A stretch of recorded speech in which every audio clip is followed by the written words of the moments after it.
Hey folks, it's Kozzi here, drafting for Pick 1 Pack 1, and we're going to be finishing off our run with this overforced Combrei Midrange deck. I'm a little bit pessimistic about it. We're currently running 1 and 2, and I feel as though I was lucky to get the 1. I realised that one of the things that we're really missing, looking at the one match that we did win, is extra pieces of interaction. So I think we're going to have to bring the Mithril Mace in here and work out something to cut to accommodate it.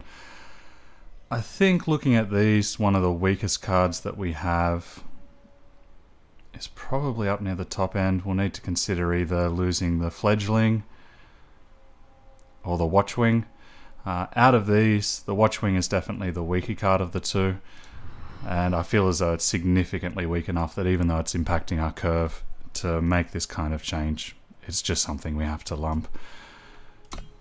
So let's see how we go, and if this can become the little deck that could, and we get a couple of favourable matchups to try and redeem something out of this particular build.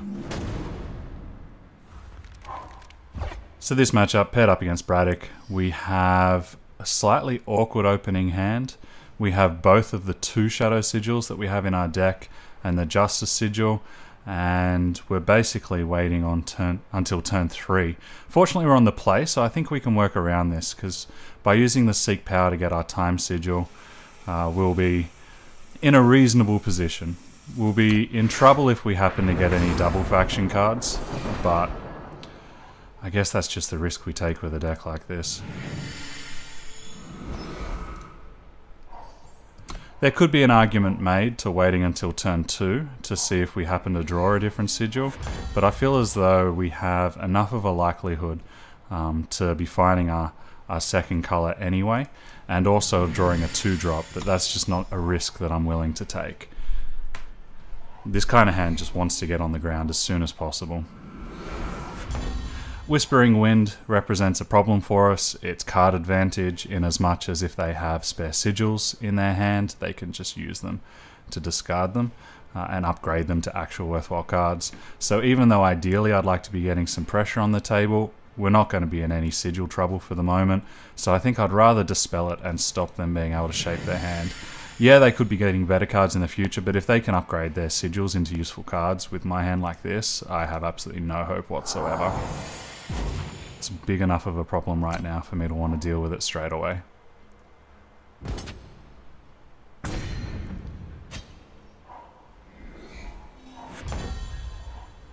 So it looks like we're against a Felm control deck.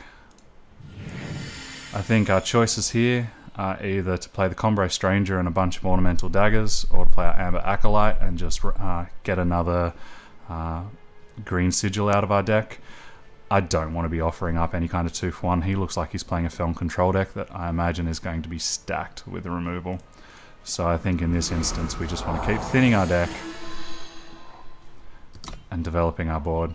And even if it means that we need to offer up a trade here, although it's only 1 damage, so I'm not too worried about the clock at all.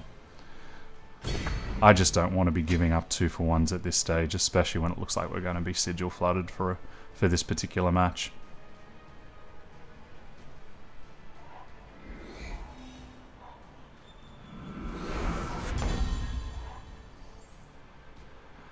Okay, so in this scenario, we could either put a dagger onto our Acolyte and offer up a trade, or at the very least an unfavourable block. We could play our Fledgling that I think is too expensive and won't stop the back alley bouncer, or we could drop our Pally and either drop the 2-drop as well, threatening a double block, or just having a strong swing back. And the good thing about dropping the Bright Mace Paladin is that when we do put the Ornamental Dagger on it, it'll become a 4/4 and get lifesteal. So I think this is definitely what we'd like to be doing this turn, and I think I'll just play the Combrei Stranger as well, so that way we saturate our power as much as possible. It's a shame that we won't have the opportunity to attack in this turn, but I think using our power is still our first priority. What it can also allow us to do is we could consider playing the Fledgling and keeping the daggers for it for next turn.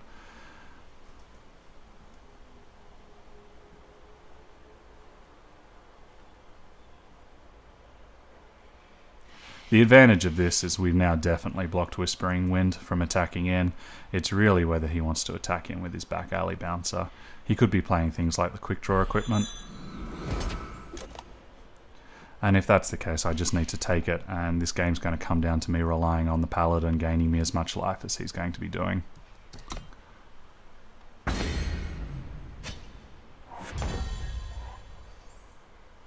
It's quite interesting. So that'll turn my Pally into a 4-6, which isn't enough to deal with the back alley bouncer. It would be if I was to play an ornamental dagger, and what I need to do is work out how much I want to expose this to removal. I feel as though I don't need to right now. I feel as though a better play for me is just to play the Fledgling, to put the equipment onto my Pally to gain 4 life to mitigate the 6, and to potentially hold my Acolyte back as a chump blocker. I think that will allow me to develop the game plan a lot more. And we'll be trading 6 damage for 6 damage whilst gaining 4 life. So this will be an effective way of clawing me back into the match.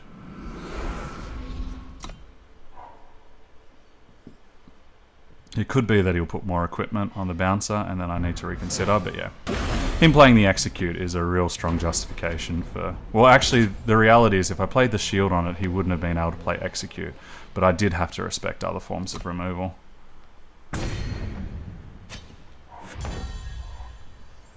Now this is going to set up a nice trick for me. I'm going to be able to silence his quick draw unit, which will allow me to make a 2-for-1 trade. Or indeed, I could put the Stalwart Shield on my flyer. That will turn to a 4-6. I could make it a 5-7. That smells of a little bit too much risk for me right now. Again, I want to respect the fact that he could have removal. By the same token though, if I do happen to silence him and double block, if he has removal, then I'll be giving away both of my creatures.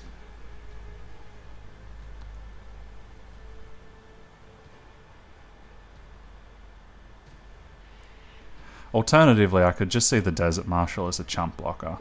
If I put the dagger here and the shield here, I'll be getting in for 3, 5 plus 4 is 9 damage, putting him on 10, representing close to lethal next turn, so I could sit back and see what he does. I have enough mana for it. Yeah, I think that's what I'd like to do.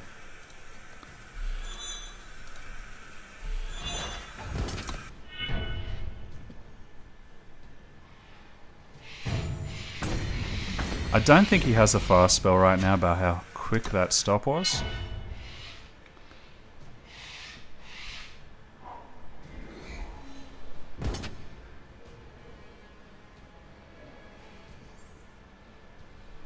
And so now I need to work out whether I'm willing to take the risk of taking 6 or more damage. The likelihood is that he will have, if anything, the combat trick that he'll have is the one that does 4 damage and gives quick draw. That'll take him up to 10. I think I can afford to take 1 more hit. He definitely doesn't have a fast spell. That was way too fast.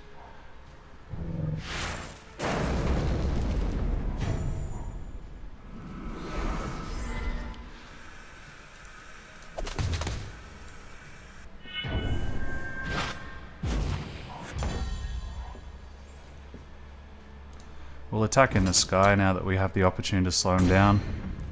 And even though he's played 1 Lightning Storm, I think the likelihood of him having 2 is low.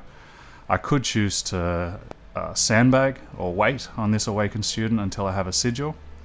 But I think, and yeah, again, I keep forgetting that I have empowered units, so I haven't been playing this optimally at all.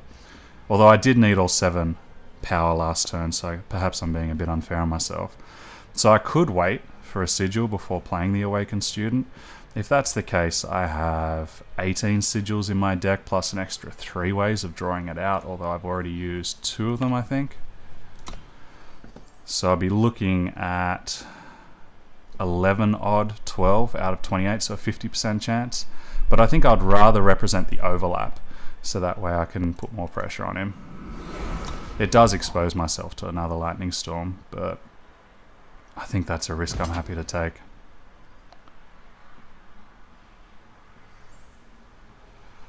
So he's attacking with his 6/4. I think he's trying to offer a trade for what is one of the more menacing creatures of mine. I think in this scenario, I could offer the 2-for-1 trade.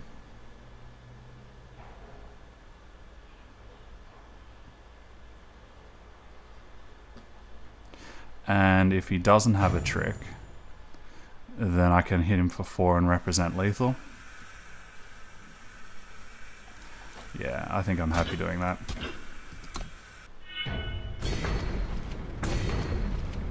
It is actually in effect a 2-for-2 trade because he played his equipment on it, and he's going to be trying to go wide and to slow me down with jump blockers. I'm going to attack in. He's likely going to have to jump. Okay, he's confident that he doesn't need to. Perhaps he does have a trick in hand.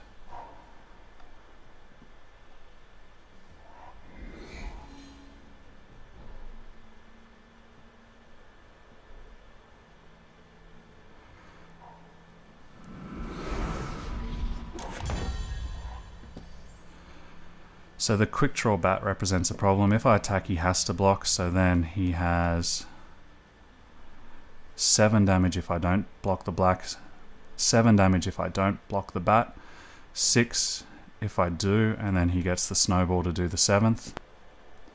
I think in this instance, if I'd drawn anything other than a pair of sigils, I would have won this match. But as it was, we got flooded out. He's offering a type of double block. Well, it's still going to be the same.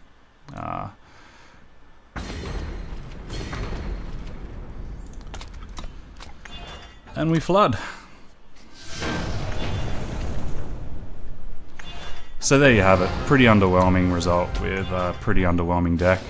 Whilst I was originally overnight thinking of this deck as my demonstration of how forcing a deck can get you into trouble, I think the reality is after watching my draft through again, I got a little bit greedy. I got excited by a premium card, and then granted, I was very much thinking about wanting to go into Stonescar, and I wanted to do something different for this video series, and so then I chose to try and force, but it was definitely my choice. I think it definitely illustrated the problems with going in with a preconceived notion of what you'd like to build and forcing it. We just didn't get the rewards that we wanted because we were effectively being cut off, and we were missing out on a lot of amazing power. This deck, I think, from memory, could have had 3 or 4 of that 4-drop who does 2 damage, which is amazing from fire, and I would have had a very, very effective Stonescar deck, but it would have been another one for the list, and I just didn't want to go there. And I think, yeah, this will be a useful lesson, both for me and hopefully for someone else. I think it'll be something I want to refer back to when we make our introductory series on the difference between looking for what's open and trying to force an archetype. But yeah, a very strong illustration of how you can get into trouble with it. I hope this has been enjoyable for you. I've had fun making it, and yeah, I look forward to seeing you during my next videos. This has been Kozzi for Pick 1, Pack 1. Thanks for watching.